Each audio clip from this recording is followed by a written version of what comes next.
Hello again. One of the most feeble and misleading reasons given for not locking up asylum seekers and deporting them is that this would breach their rights under the European Convention on Human Rights, to which Britain has been a signatory since the 1950s. This instrument, of course, guarantees that nobody will be arbitrarily detained without trial or tortured and so on. Our hands are tied, it seems, and so removing asylum seekers is a long and arduous process, which mostly fails to achieve its end, of course. If we really wanted to tackle the problem effectively, then the way to do so would be to launch a national action, arresting all those many thousands of people and then interning them in special camps without trial for as long as we pleased, before sending them wherever we wanted to. I'm not advocating such a campaign, you understand, rather saying that nothing else is likely to put a stop to the problem. Such vigorous action on this country's part would both remove those already here and also discourage anybody else from arriving to claim asylum. Now, I will be outlining it in some detail for the simple reason that one often sees people suggesting this or suggesting that and all sorts of unrealistic ideas, all of them a good deal milder than arresting people without trial. None of them will work, none of them have worked, none of them are ever likely to work. If we really wanted to tackle illegal immigration to Britain and deal with the problem, then we would need to be very, very firm about what we were doing. But wait, how could we do so without driving a coach and horses through the European Convention on Human Rights? The answer is, of course, that the British government has never hesitated to disregard the convention and to hold people without trial for years, while also torturing them at the same time. I know, I have seen this in action in the United Kingdom. When what are sometimes referred to as the Troubles flared up in Northern Ireland, the British government decided to use an old piece of legislation called the Special Powers Act to arrest suspected terrorists and hold them indefinitely without trial in special camps, one of which was a converted RAF base. They were held behind barbed wire there. These places were like prisoner of war camps.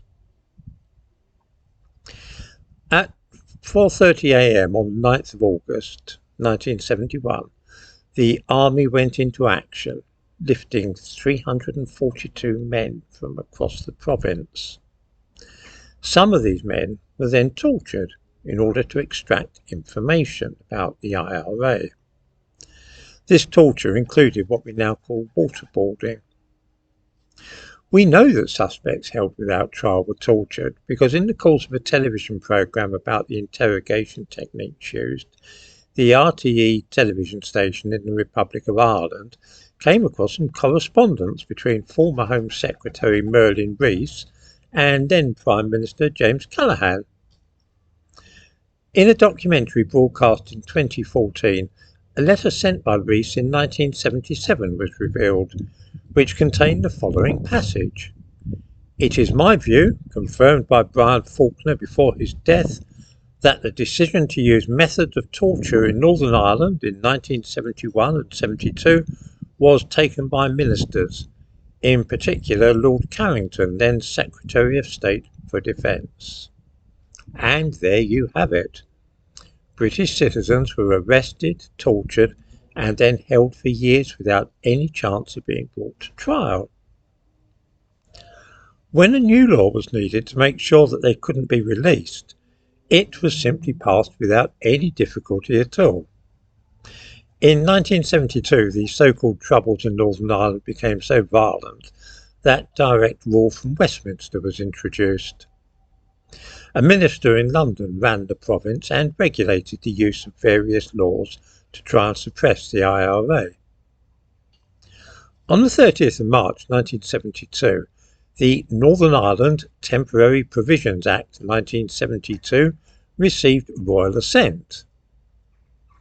This meant that the British government assumed complete and direct responsibility for running Northern Ireland's affairs. At once a problem arose. All the specific legislation relating to Northern Ireland was now set aside, including the 1922 Special Powers Act. This was the legal mechanism which allowed the authorities to detain men without trial. From now on, arrested prisoners would have to be brought before the courts and tried for offences in the same way as they were in the rest of the United Kingdom.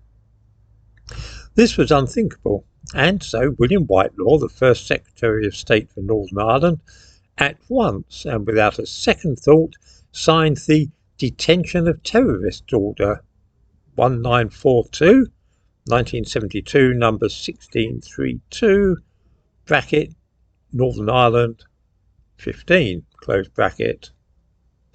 This order, which was made under the new Northern Ireland Temporary Provisions Act, did away with habeas corpus and allowed men to be arrested and held without trial for the rest of their lives if necessary.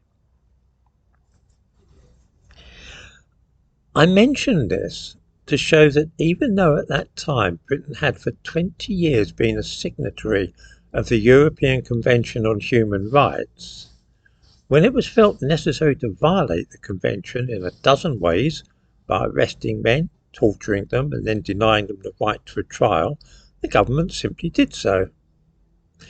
We might reflect here on what Mao Zedong said: political power grows from the barrel of a gun. There is no earthly reason why such powers could not be invoked to deal with the present crisis over illegal immigration. That is to say, if there was any real desire to halt it. Nobody, least of all the British government, cared a fig for the European Convention on Human Rights in the past, and they'll happily ditch it again when they feel it needs to be abandoned. There's no practical reason, either legal or logistical, why something like the internment which was carried out in Northern Ireland between the summer of 1971 and December 1975 couldn't be used to put an end to the crisis over the small boats crossing the Channel. It wouldn't be necessary to undertake such an exercise for long, because those on the beaches of France would almost certainly get the message pretty swiftly and stop coming here. Once the flow of illegal immigrants had been halted, then attention could be turned to other immigrants living here unlawfully. I have outlined a practical way of dealing with what has become a major problem for this country. It is the only thing likely to work, but of course it is unlikely that any politician in the government will adopt such methods. I have explained this matter at length, so that viewers will know that when their government claims that it is bound hand and foot by the European Convention on Human Rights, this is a barefaced lie, and they will ignore the convention whenever the mood takes them. The only conclusion we can draw is that they do not regard the immigration crisis as serious enough to warrant action yet, and furthermore one suspects that they never will